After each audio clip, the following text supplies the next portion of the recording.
إن الحمد لله نحمده ونستعينه ونستغفره ونعوذ بالله من شرور أنفسنا ومن سيئات أعمالنا. من يهده الله فلا مضل له ومن يضلل فلا هادي له، وأشهد أن لا إله إلا الله وحده لا شريك له، وأشهد أن محمدا عبده ورسوله.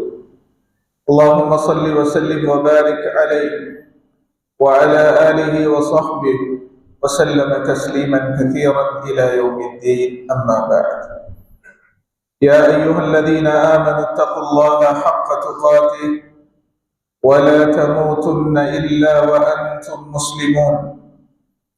يا أيها الذين آمنوا اتقوا الله وقولوا قولا سديدا يصلح لكم أعمالكم ويغفر لكم ذنوبكم، ومن يطع الله ورسوله فقد فاز فوزا عظيما.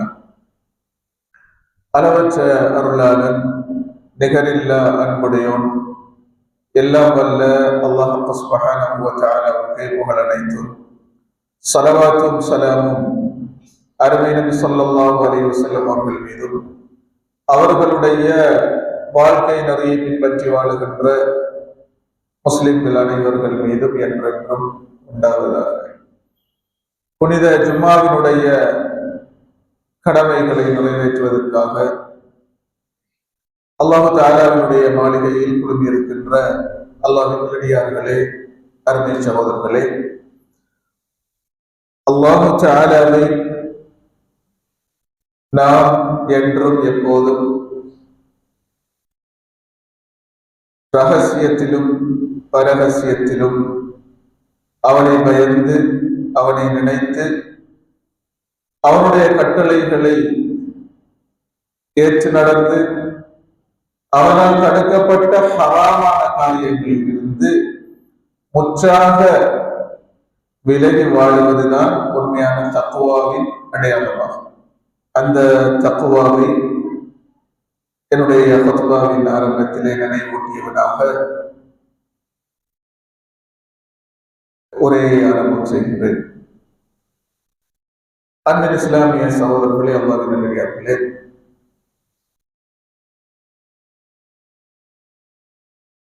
ஒரு முஸ்லிம் இந்த உலக வாழ்க்கையில் அவனுடைய பிரதான குறிக்கோளாக, இலட்சியமாக இருப்பது நாளை மறுமையில் அவன் அல்லாஹ்வுடைய திருப்தியை பெற வேண்டும். அது அல்லாஹ்வின் திருப்தியை பெற வேண்டும். அதன் அடிப்படையில் சுவர்க்கத்தை அடைய வேண்டும். அந்த சுவனப்பாதை கடினமானது, கஷ்டமானது. அதை அல்லாஹ் யாருக்கு இலகுபடுத்த விரும்புகிறானோ அவர்களுக்கு அதை இலகுபடுத்தி கொடுக்கிறார்.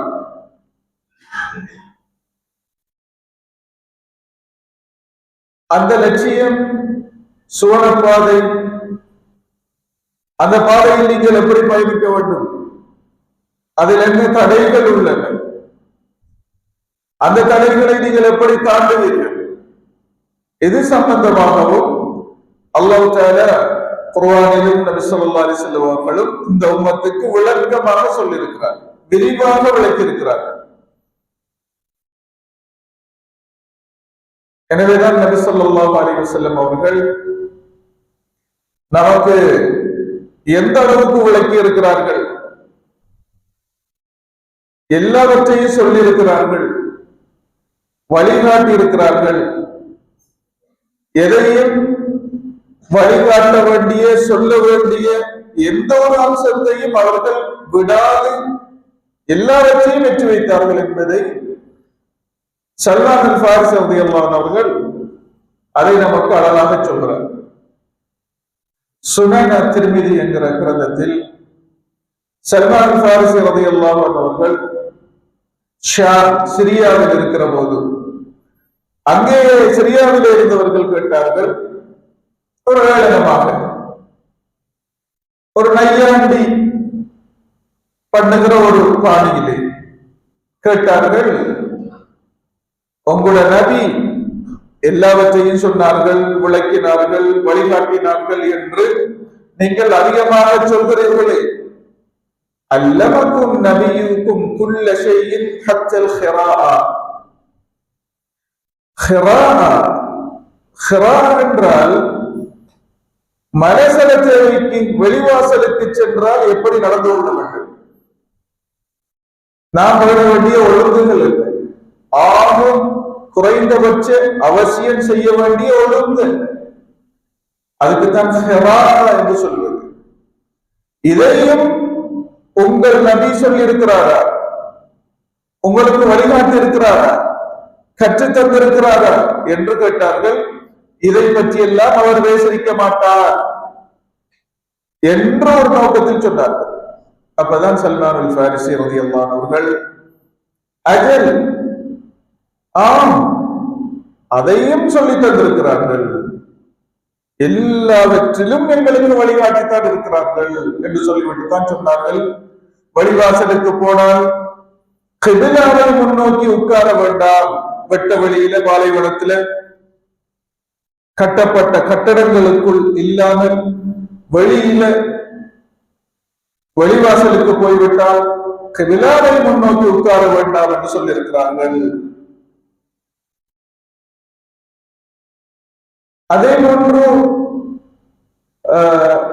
மிருகங்களுடைய மலங்கள், விட்டைகள், அவற்றால் சுத்தம் செய்ய வேண்டாம், நீர் இல்லாவிட்டால் கல்லால் சுத்தம் செய்யலாம் என்று விசுவாசம் வழிகாட்டியிருக்கிறார். அந்த கல்லால் சுத்தம் செய்தால் 3 முறை சுத்தம் செய்ய வேண்டும் என்று சொல்லியிருக்கிறார்கள். இவ்வாறு ஏனைய மிருகங்களுடைய விட்டைகள், அதாவது அது காய்ந்த மலர்கள், அதன் மூலமாக சுத்தம் செய்யக்கூடாது என்று தடை செய்திருக்கிறார்கள். இதெல்லாம் எங்களுடைய நபி சொன்னார்கள், வழிகாட்டித்தான் இருக்கிறார்கள் என்று அந்த இடத்துல கௌரவமாக, தைரியமாக நெஞ்சை நிமிர்த்தி அந்த கிறிஸ்தவர்களுக்கு முன்னால அபூதர் கிஃபாரி அவர்கள் சொன்னார். எனவேதான் நமது மார்க்கம் அந்த சோடப்பாதை அடைய, அல்லாஹ்வின் திருப்தியை பெற எதெல்லாம் வேண்டுமோ அதெல்லாம் நமக்கு சொல்லித் தரப்பட்டுள்ளது. அப்படியான நபி ஸல்லல்லாஹு அலைஹி வஸல்லம் அவர்கள் நமக்கு விட்டு சென்ற விளக்கின எமது சோடப்பாதையை இலகுபடுத்துகிற அம்சங்கள் ஒன்றுதான், ஒரு மனிதனுக்கு இந்த உலக வாழ்க்கையில் யார் எதிரி, கூடுதலாக மனிதனை வழிகெடுக்க முயற்சிப்பவன் யார், அதிகமானோர் மாட்டிக்கொள்வது யாரின் வலை, ஹிதாயத்தை இழப்பது யாரால், பாவங்களில் ஆசை கொள்வது யாரால், திருந்த வேண்டும் என்று நினைத்தாலும் முடியாமல் போவது யாரால், ஏன் அது சிரமமாக இருக்கிறது? இந்த கேள்விக்கெல்லாம் மறைமுகமான ஒரு சக்தி மனித குலத்திற்கு, மூமினுக்கு எதிரான ஒன்று இருக்கிறது, கவனமாக இருங்கள் என்ற அர்த்தத்தில் ரசூல் ஸல்லல்லாஹு அலைஹி வஸல்லம் நமது சுவனத்தை பாதுகாக்க, அல்லாஹ்வின் திருப்தியை பெற, அந்த சோதனையில் வெற்றி பெற ஒரு பிரதானமான ஒரு எதிரியை நபி ஸல்லல்லாஹு அலைஹி வஸல்லம் அவர்கள் காட்டியிருக்கிறார். அதாவது முதல் மனிதர் ஆதம் அலைஹிஸ்ஸலாம் அவர்களை அல்லாஹ் தஆலா படைத்த போது அவர்கள் ஒரு விசேஷமான படைப்பு, அல்லாஹ் விரும்பி படைத்த ஒரு படைப்பு. மனிதன் அல்லாஹ் படைத்த படைப்புகளில் அல்லாஹ் விரும்பும் படைப்பு, வானில் கண்ணியப்படுத்தப்பட்ட ஒரு படைப்பு. ஆதம் அலைஹிஸ்ஸலாம் அவர்களை அல்லாஹ் தஆலா சொல்லும் போது, என் கரத்தால் அவரை படைத்தேன், خلقت بيدي, என் இரு கரத்தால் படைத்தேன் என்று திருமறை குர்ஆனில் சொல்றார். அது ஆதம் அலைஹிஸ்ஸலாம் அவர்களுக்கு கிடைத்த மாபெரிய ஒரு கௌரவம். ஏனையவற்றை அல்லாஹ் கட்டளை,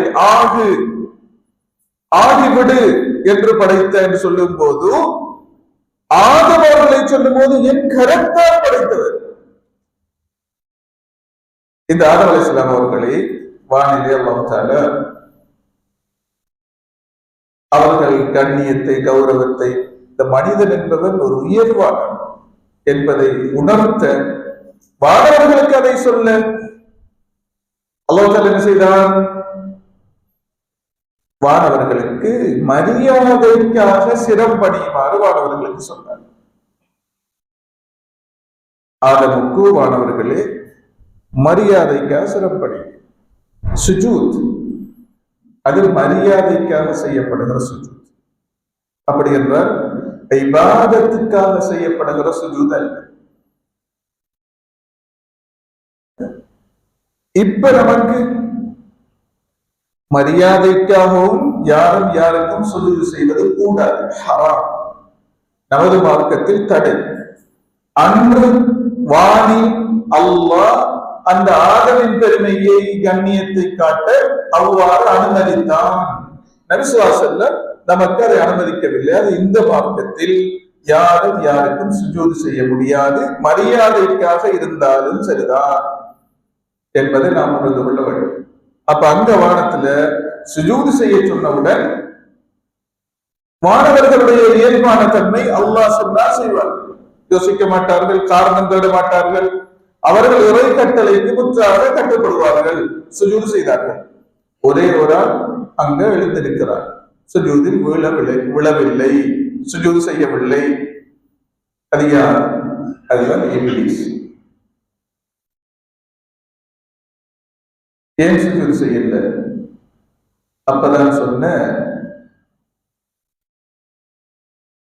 قال انا خير من, நான் இந்த ஆதமை விட மேலானவன், உயர்ந்தவன், அந்தஸ்துல கூடியவன். எனவே அந்தஸ்தில் கூடிய ஒருவர் குறைந்த ஒருவருக்கு மரியாதை செய்ய முடியாது என்ற வாதத்தை இப்லீஸ் வானிலை அல்லாஹ் எங்க இருந்துதான் மனிதனுக்கு மிகப்பெரிய எதிரியாக இப்லீஸ் மாறுகிறார். அங்க இருந்துதான் குறிப்பாக ஒரு முஃமினுக்கு, ஒரு முஸ்லிமுக்கு மிகப்பெரிய எதிரியாக இப்லீஸ் மாறுகிறார். அப்ப அல்லாஹ் ஏன் நீ சுஜூத் செய்யவில்லை? நான் மேலானவன். خلقتني من نار, என்னை நீ நெருப்பால் படைத்தாய். وخلقته من طين, அவரை நீ களிமண்ணால் படைத்தாய். சூரா அல்-அராஃப்ல அல்லாஹ் தஆலா சொல்றார். ஷைத்தான் வைத்த வாதம் இதுதான். இது லாஜிக்கலி சரி, ஆனால் அல்லாஹ்வின் கட்டளைக்கு முன்னால் அதெல்லாம் சரி வராது. அல்லாஹ் சொன்னால் நீ ஏன் செய்யவில்லை, இறை கட்டளைக்கு நீ ஏன் அடிபணியவில்லை என்பதுதான் அங்கே இருக்கு.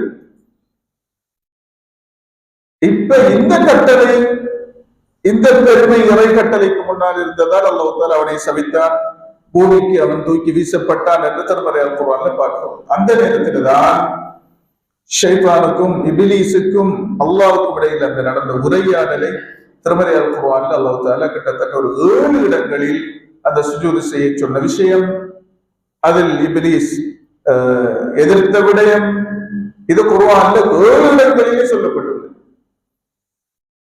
சூரா அல்-அராஃப் அதில சொல்லும் போது அல்லாஹ் தஆலா இப்லீஸ் சொல்கிறான், அப்படியா யா அல்லாஹ், என்னை ஒன்றுமில்லை, எனக்கு மறுமை வரைக்கும் வாழும் அவகாசத்தை தா, சரி அதை நான் உனக்கு தருகிறேன்.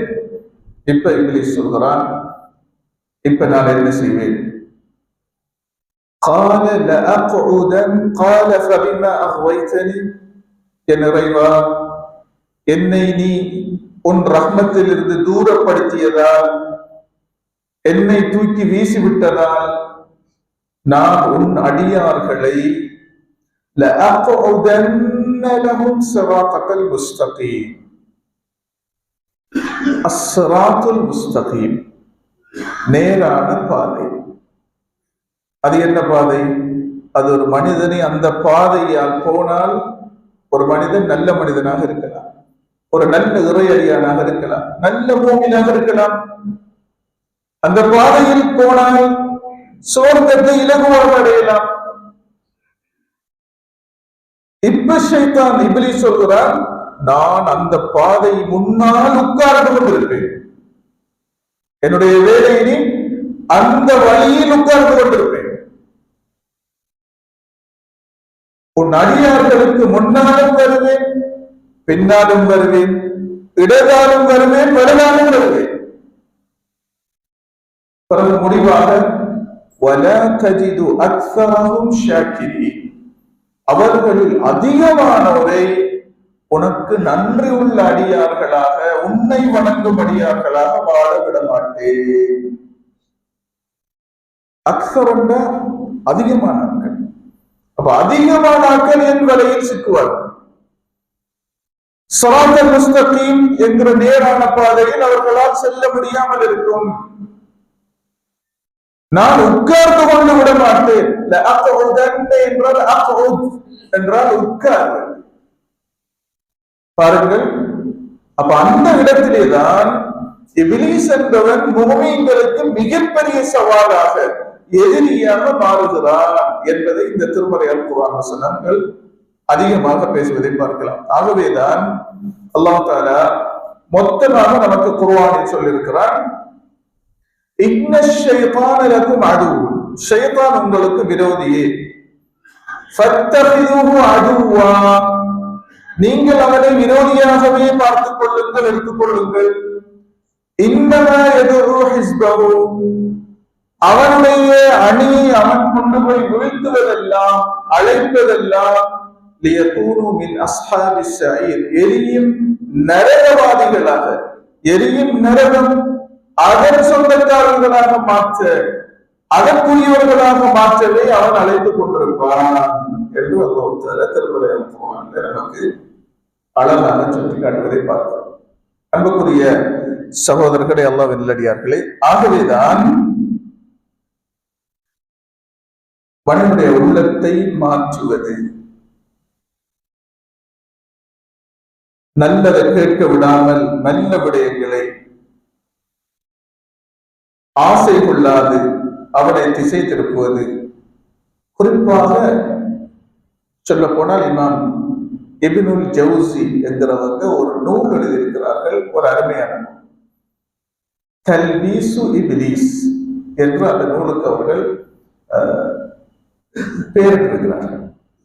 தல்பீசு இப்லீஸ் என்றால் என்ன அர்த்தம்? இப்லீஸ் செய்யும் குழப்பம். தல்பீஸ் என்பது நேரடியான குழப்பத்துக்கு சொல்வதில்லை, வெளிப்படையில் விளங்காத உள்ளிருந்து குழப்புவதற்கு தான் தல்பீஸ் என்று சொல்வது.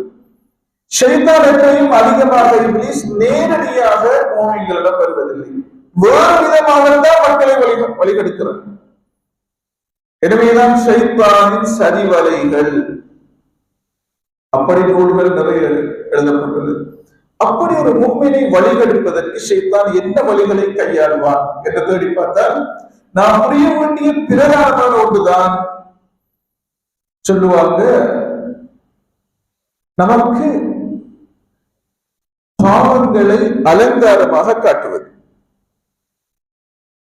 தடுக்கப்பட்டதை அலங்காரமாக காட்டுவது, கவர்ச்சியாக காட்டுவது, இது ஷைத்தானிய செயல். இப்லீஸ் நமக்கு வைத்திருக்கிற மிகப்பெரிய ஒரு சதிவலை. நீங்கள் பார்க்கலாம், பொதுவாக ஒரு மனிதன் எதை செய்ய வேண்டாம் என்று தடுக்கப்படுகிறானோ அதில் அதிகம் ஆசை கொள்வான். இது மனித இயல்பு. இதைத்தான் ஷைத்தானும் ஒரு சதிவலையாக பயன்படுத்தி மனிதனை வழிகெடுக்க பார்க்கிறான். மதுபானம் ஹராம், போதை ஹராம், அது தவிர உலகத்தில் எண்ணற்ற குடிபானங்கள், ருசியான சுவையான குடிபானங்கள், எத்தனையோ வகை வகையான பானங்கள் உலகத்தில் இருக்கிறது. இது மட்டும்தான் அல்லாஹ் தஆலா ஹராமாக்கி இருக்கிறான்.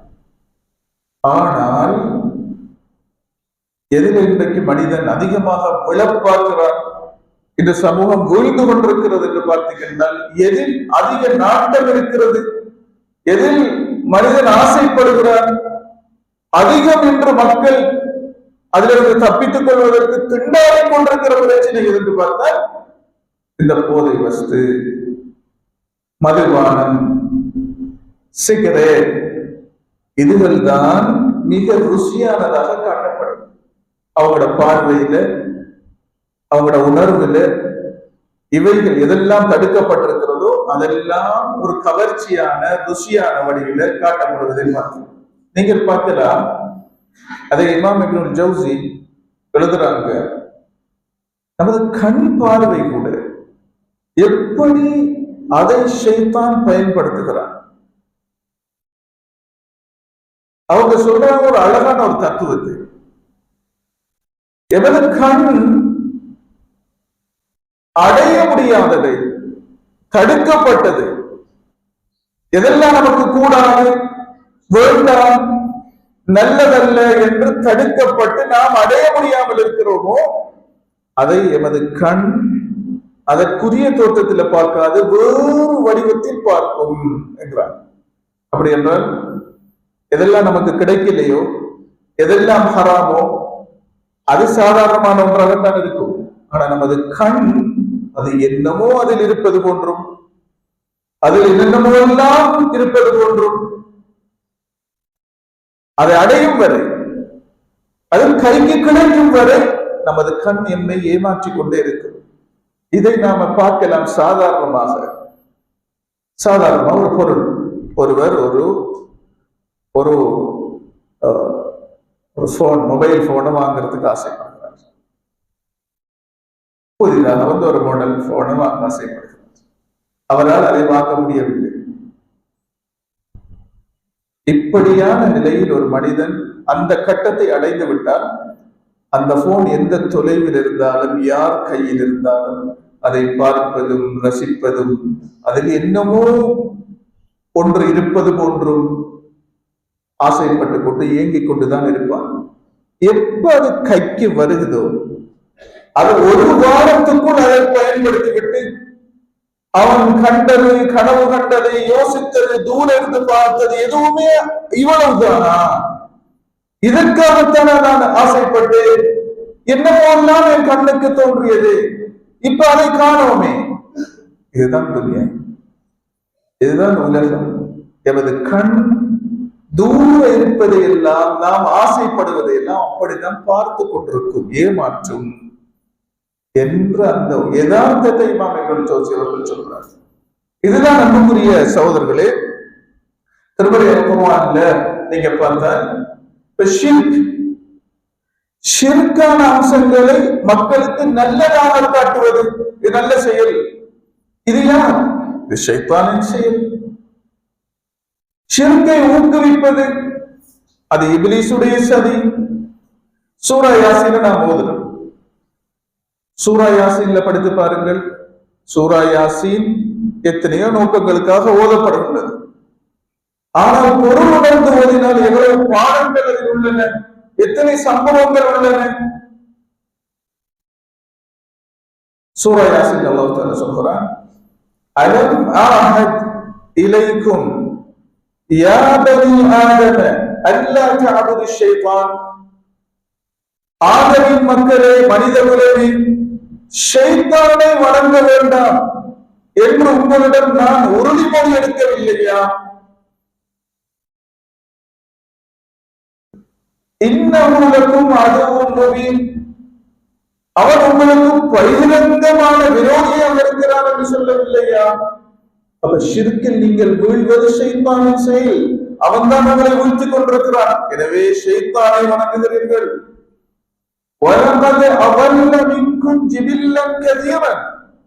எண்ணற்ற மக்களை இப்படி அவன் வழிநடத்திக் கொண்டே இருக்கின்றான்.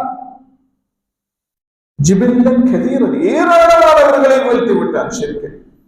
அகலம் தகுனு தாக்கிலோன், நீங்கள் அறிந்து கொள்ளவில்லையா? இவற்றை ஏற்கனவே சொல்லிவிட்டேன், விளக்கிவிட்டேன், இதை இன்னும் புரியவில்லையா? அல்லாஹ் தஆலா ஷிர்க் இடம்பெறுவது ஷைத்தானால் என்பதை இந்த சூரா யாசீன்ல மிக அருமையாக இந்த வசனத்தில் சொல்லி காட்டுவதை பார்த்தோம். ஆகவே சபா வாசிகள், சபா நிறைய மண்ணில் இருக்கிற இடம், சுலைமான் அலைஹிஸ்ஸலாம் அவருடைய காலத்துல சபா என்கிற தேசத்தை ஆண்ட அந்த சீமாட்டி, அவைய சுலைமான் அலைஹிஸ்ஸலாம் அவர்களுடைய அந்த ஹுதூத் என்கிற பறவை போய் அங்கே பார்த்தது அவர்கள் சூரியனுக்கு சுஜூது செய்து கொண்டிருந்தார். அப்ப அந்த ஹுதூதுங்கிற பறவை பார்த்துவிட்டு சுலைமான் அலைஹிஸ்ஸலாம் அவர்களிடம் வந்து அந்த சம்பவத்தை சொல்கிறது. அது பேசிய வார்த்தைகளை திருமறை அல் குர்ஆன்ல அல்லாஹ் தஆலா சொல்லி இருக்கிறான்.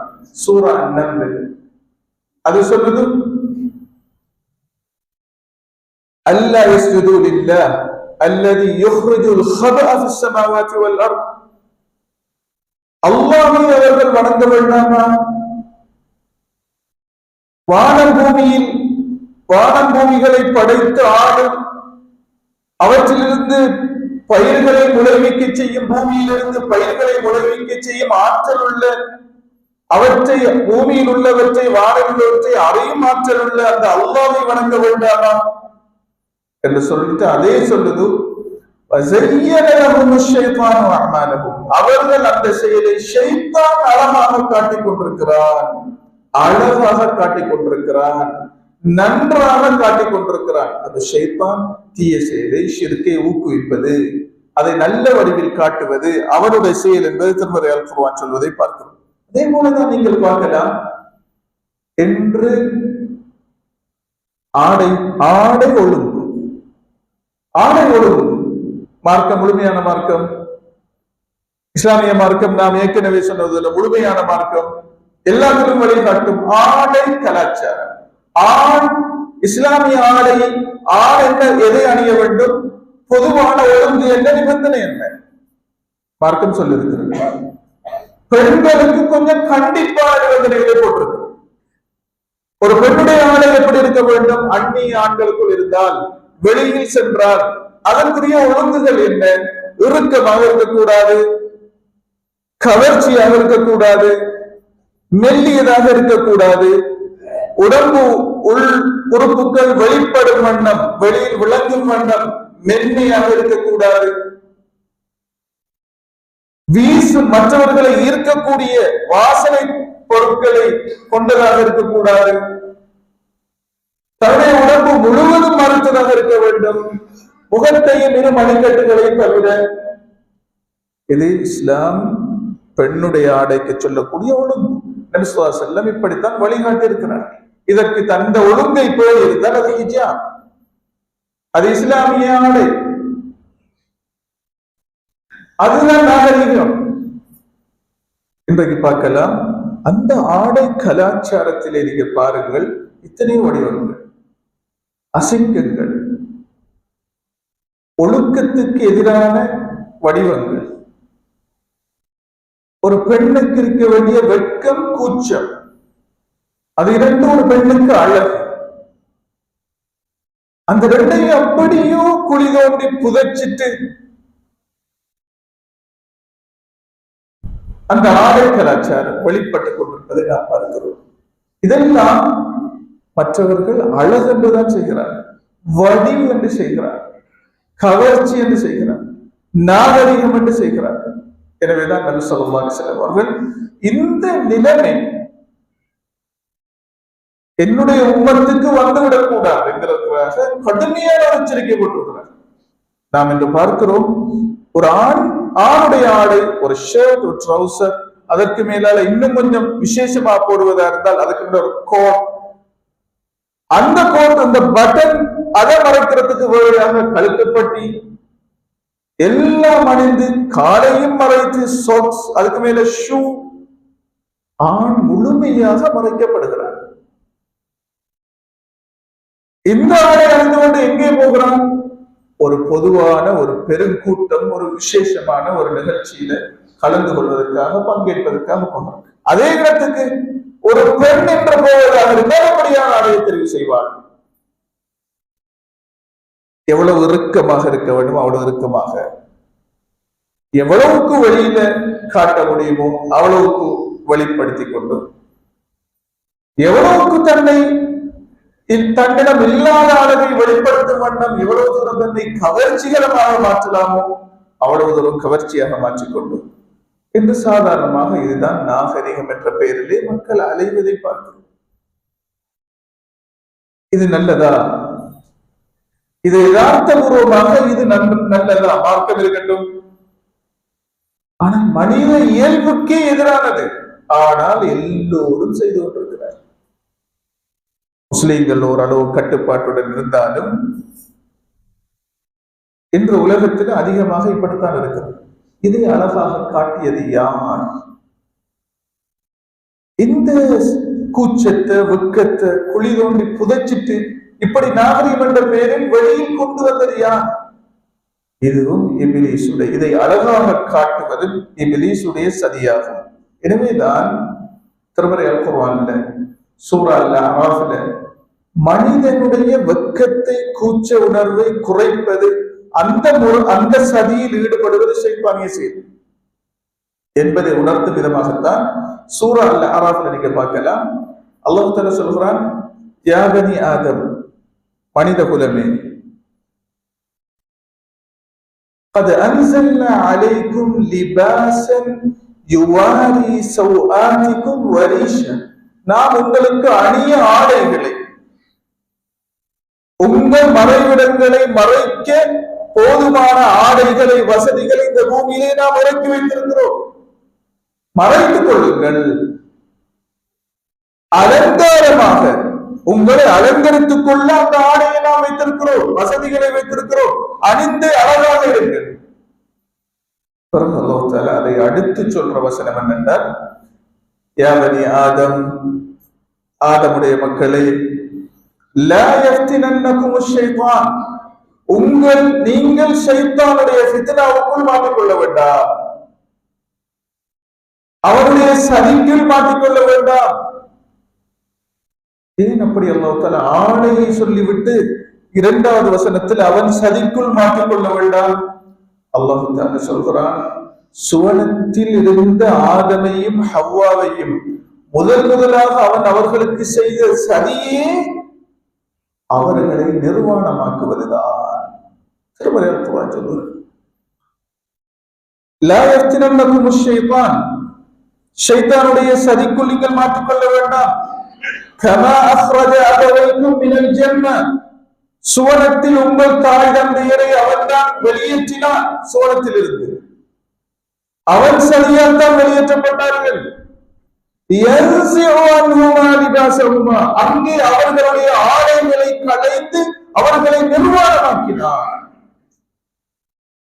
அல்லாஹ் இந்த மரத்தை நெருங்க வேண்டாம், சாப்பிட வேண்டாம், ஒரே ஒரு கட்டளை தான். ஆதம் ஹவ்வா அவங்களை ஜன்னா என்கிற சுவர்க்கத்துல அமர்த்தி விட்டு வலா தக்ரபா ஹாதிஹி ஷஜரா, இந்த மரத்தை நெருங்க வேண்டாம், அந்த கனியை உண்ண வேண்டாம். சோதனை.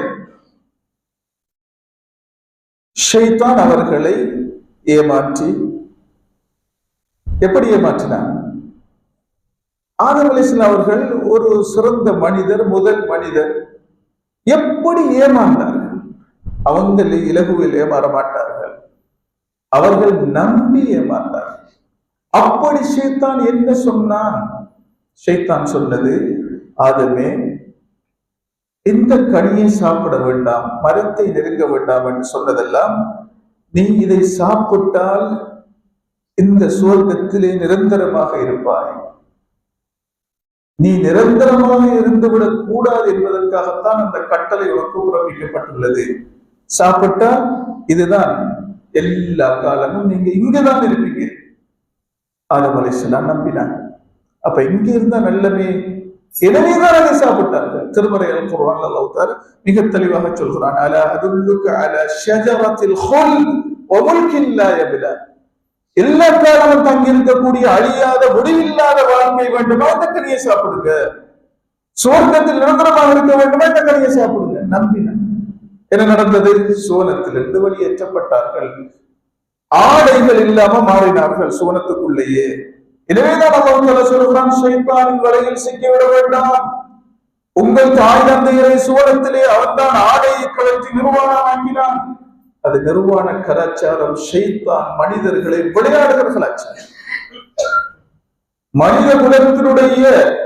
மனித குலத்தின் சிந்தனையை, அவர்களுடைய வெட்க உணர்வை நீக்கி அவர்களை ஏளனமாக பார்க்கிற ஷைத்தான் விளையாடுகிற ஒரு விளையாட்டுத்தான் இந்த கலாச்சாரம் என்பதை திருமறை அல் குர்ஆன் அன்று மிக துல்லியமாக சொல்லியிருப்பதை பார்க்கிறோம்.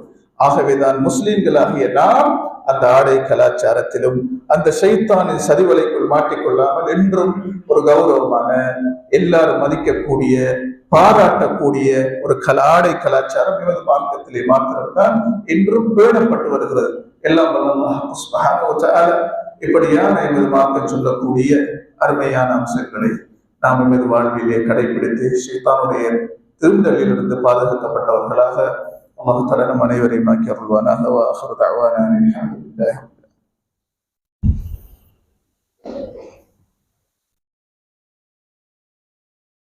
அல்ஹம்துலில்லாஹி வஹ்தஹு வஸ்ஸலாத்து வஸ்ஸலாமு அலா மன் லா நபிய்ய பஅதஹு وعلى آله وصحبه أجمعين.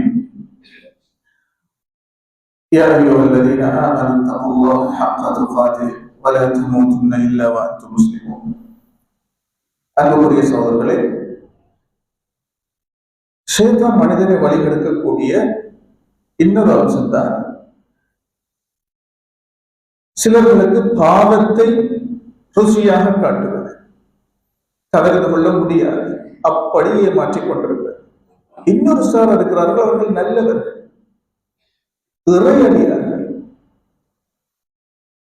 ஹராம் ஹலாலை மிக நுணுக்கமாக பேணக்கூடியவர்கள். இலகுவில் பாவத்தில் அவர்களை வீழ்த்து விட முடியாது. கடும் ஸ்ட்ராங்கானவர்கள், பாவம் என்றால் தூர விலகி ஓடுபவர்கள். இவங்களுக்கு ஷைத்தான் என்ன செய்வான்? இவங்களைத்தான் அந்த வலைக்குள் கணிசமானவர்கள் மாட்டிக்கொண்டார்கள். இவர்களைத்தான் பித்அத் என்கிற ஒன்றுக்குள் வீழ்த்தி அவர்கள் கால நேரத்தை வீணடிப்பது. ஏன்? அவங்கள்ட்ட பாவத்தை இலகுவில் காட்ட முடியாது, வீழ்த்த முடியாது. அவர்கள் மிக தெளிவாக இருப்பார்கள். எனவே பித்ஆவை அழகாக காட்டுவது.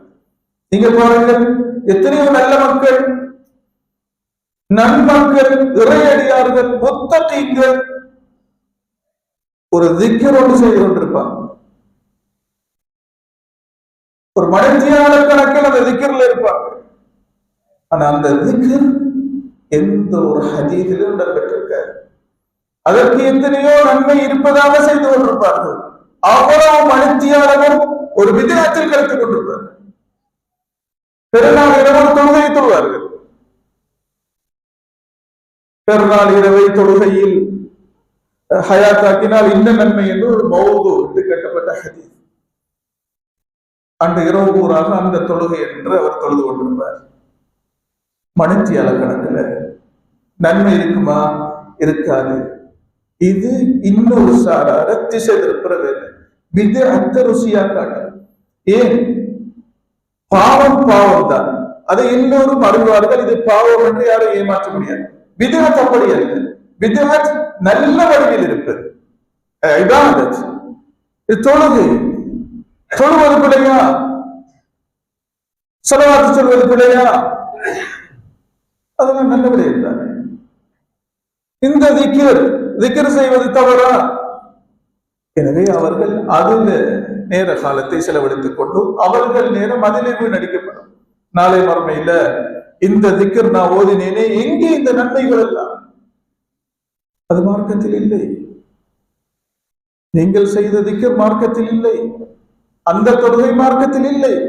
அந்த ஸலவாத் மார்க்கத்தில் இல்லை. நன்மை கிடைக்காது.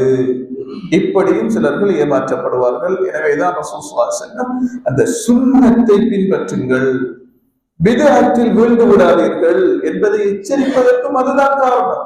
சிலர்களை பித்அத்தில் அல்லாஹ் தஆலா வீழ்த்தி விடுவான். அதிலும் நாம் கவனமாக இருக்க வேண்டும். அதே போல அன்புக்குரிய சகோதரர்களே, தொழுகையில் சிலர்கள் தொழுவார்கள், தொழுகை பேணுதலாக இருப்பார்கள். தொழுகை பேணுதலாக இருக்கிறவருக்கு என்ன செய்யலாம்? அந்த தொழுகையை நிம்மதியாக தொழ விடாமல் ஆக்கலாம். பள்ளிக்கு வருவதை தடுக்க முடியாது, தொழுவதை நிறுத்த முடியாது, தொழுகைக்குள் பிரச்சனை ஏற்படுத்தலாம். எதுவும் ஷைத்தானிய சதிவலைகளில் ஒன்று. ரசூல் ஸல்லல்லாஹு அலைஹி வஸல்லம் அவர்களிடம் ஒரு சஹாபி இருக்கிறாங்க. யா ரசூலுல்லாஹ், உஸ்மான் இப்னு அபில் ஆஸ் என்கிற சஹாபி, சஹீஹ் முஸ்லிமில் இந்த ஹதீஸ் இடம்பெற்றுள்ளது. யா ரசூலல்லாஹ், அல்லாஹ்வின் தூதரே, ஷைத்தான் எனக்கும் என் தொழுகைக்கும் இடையில் இடையூறு செய்கிறான். அது என்ன இடையூறு? சொன்னாங்க, என்ன ஓதுகிறேன், எத்தனை ரக்காத் தொழுகிறேன் என்ற நினைவில்லாமல் எப்போதும் குழப்பம்தான். தொழுகைக்குள் நுழைந்தால் இந்த சந்தேகம் தான் எப்போது. இது ஷைத்தானின் சதியாகும். சிலர்களை தொழ முடியாமல் தடுத்து நிறுத்த முடியாது, பள்ளிக்கு வராமல் நிறுத்த முடியாது, தொழுகைக்குள் பிரச்சனையை உண்டாக்குவது ஷைத்தானின் செயல். அப்ப ரசூல் ஸல்லல்லாஹு அலைஹி வஸல்லம் அந்த சஹாபிக்கு சொன்னாங்க, இந்த பிரச்சனையை ஏற்படுத்துவது ஹின்ஸர் என்று சொல்லப்படக்கூடிய ஷைத்தானின் செயலாகும். அதற்கு ஒரு டீம் இருக்கிறாங்க, அதுக்கு ரசூலுல்லாஹி பேர் சொல்றாங்க, ஹின்ஸர் சொல்றாங்க. அப்படி நீ உணர்ந்தால் அஊது பில்லாஹி மினஷ் ஷைத்தானிர் ரஜீம் அல்லது அஊது பில்லாஹ் என்று நீ சொல்லிக்கொள். உன் இடது பக்கமாக இலகுவாக உமிழ்நீரை துப்பிவிடு 3 முறை. இது ரசூல் ஸல்லல்லாஹு அலைஹி வஸல்லம் அவங்களுக்கு சொன்ன பரிகாரம். அந்த சஹாபி சொல்றாங்க, நான் அதை செய்து வந்தேன், அல்லாஹ் தஆலா என்னை விட்டு வந்த சந்தேகத்தை நீக்கி விட்டான். இது மாத்திரமல்ல, சிலர்களுடைய ஈமானை குழப்புவது. ரசூல் ஸல்லல்லாஹு அலைஹி வஸல்லம் அவங்க சொல்றாங்க, புகாரி முஸ்லிம்ல இடம்பெற்றுள்ள ஹதீஸ், ஒரு மனிதன் வானத்தை படைத்தது யார், பூமியை படைத்தது யார், எல்லாம் வல்ல அல்லாஹ். அதை படைத்தது இதை படைத்தது ஒன்றொன்றாக வந்து இறுதியில கடைசியாக கொண்டு வந்து முடிப்பது அல்லாஹ்வை. அப்ப யார்? அப்படியும் உள்ளம் சொல்லும். ஷைத்தான் உதிக்க செய்வான், இப்லீஸ் அந்த எண்ணத்தை போடுவான், அது இயல்பு வரும். அப்பதான் ரசூல் ஸல்லல்லாஹு அலைஹி வஸல்லம் சொல்றாங்க, அப்படி உங்களுக்கு உணர்ந்தால், அந்த எண்ணம் தோன்றினால், فإذا بلغه فليستعذ بالله أعوذ بالله என்று நீங்கள் சொல்லிக் கொள்ளுங்கள். வலியந்தஹி, அந்த எண்ணத்தை மீண்டும் உங்கள் உள்ளத்தில் ஏந்திக் கொள்ள வேண்டாம், அந்த எண்ணம் தோன்ற வழிவகுக்க வேண்டாம், அஊது பில்லாஹ்னு சொல்லிக் கொள்ளுங்கள். இறுதியாக அன்புக்குரிய சகோதரர்களே, இது போல ஒரு தூரம் ஷைத்தான் ஒரு மனிதனை குறிவைக்கிறார், ஒரு மோமினை குறிவைக்கிறார். சிலர்கள் இருக்கிறார்கள், அவங்க பாதுகாக்கப்பட்டுருவாங்க. அவங்களுக்கு அல்லாஹ் தஆலா முஹ்லஸீன் என்று குர்ஆனில் சொல்வது. முஹ்லஸ் என்றால் அல்லாஹ் தனக்கென்று தெரிவு செய்தார்கள். அவங்களை ஷைத்தான் விளையாட முடியாது. முஹ்லஸ், மூசா அலைஹிஸ்ஸலாம் அவங்களை அல்லாஹ் தஆலா சொல்லும்போது, இன்னஹு கான முஹ்லஸன், அவங்க முஹ்லஸான இருந்தாங்க என்றால் அல்லாஹ்வின் விசேஷமான பாதுகாப்புக்குள் இருப்பவர்கள், அவன் தனக்கென்று தெரிவு செய்தவர்கள். அவங்கள எதுவுமே செய்ய முடியாது. அவங்க உயர்ந்த அந்தஸ்தில் இருப்பவர்கள். எனவேதான் உமர் ரலியல்லாஹு அன்ஹு அவர்களை பற்றி ரசூல் ஸல்லல்லாஹு அலைஹி வஸல்லம் அவர்கள் சொல்கிற போது, அவருடைய சிறப்பு பற்றி இமாம் புகாரி அவர்கள் அந்த ஹதீஸ்களை பதிவு செய்கிற போதுதான் சொன்னாங்க,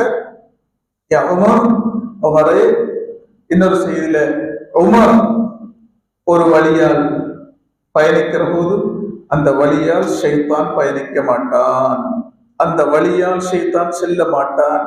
ஏன் செல்ல மாட்டான்? உமர் போன்றவர்களிடம் அவனுடைய விளையாட்டு சரி வராது. அவர்களுடைய ஈமான் அவ்வளவு உறுதியானவர்கள், மார்க்கத்தில் தெளிவானவர்கள், தக்வா பூரணமானவர்கள். எனவே அவர்களிடத்திலே ஷைத்தான் எந்த ஒரு சதியையும் செய்து வெல்ல முடியாது. அப்படியானவர்களில் உமரும் ஒருவராகும் என்று ரசூல் ஸல்லல்லாஹு அலைஹி வஸல்லம் அவங்களுக்கு அவங்களுடைய அந்த சிறப்பை அந்த செய்தியிலே கூறியிருப்பதை பார்க்கிறோம். ஆகவே அன்புக்குரியவர்களே, அல்லாஹ்வின் நல்லடியார்களே, எமது கண்ணுக்கு தெரியாது இப்படியான சதிகளை ஷைத்தான் எமக்கு செய்வான். அதிகமாக அல்லாஹ்விடத்திலே அஊது பில்லாஹ், அப்படி உணர்கிற போது அஊது பில்லாஹ் என்று நாம் அல்லாஹ்விடத்திலே பாதுகாப்பு தேட வேண்டும். இத்தனை வாலிபர்களை பார்க்கிறோம், திருந்த வேண்டும், தொழ வேண்டும், இன்னென்ன பாவங்களில் நாம் மாட்டிக்கொண்டிருக்கிறோம், விட வேண்டும் என்று முயற்சி செய்வார்கள். ஆனால் மீண்டு வர முடியாமல் அவர்கள் தடுமாறி கொண்டிருப்பதை பார்க்கிறோம். அப்படிப்பட்டவர்கள் அஊது பில்லாஹ், அல்லாஹ்விடத்திலே அல்லாஹும்ம அஇன்னி அலா திக்ரிக வ ஷுக்ரிக வ ஹுஸ்னி இபாதத்திக என்ற துஆவை அதிகம் கேட்டால் நிச்சயமாக அல்லாஹ் தஆலா அவர்களை ஷைத்தானுடைய தீங்கிலிருந்து பாதுகாப்பான். எல்லாம் வல்ல அல்லாஹ் சுப்ஹானஹு வ தஆலா நம் அனைவரையும் ஷைத்தானுடைய தீங்கிலிருந்து பாதுகாத்து அவருடைய நெருக்கமான இறையடியார்களாக மாறிக்கொள்வதற்கு நம் அனைவருக்கும் தௌஃபீக் செய்தருள்வானாக. வ ஆகிரு தஅவானா அனில் ஹம்துலில்லாஹி ரப்பில் ஆலமீன்.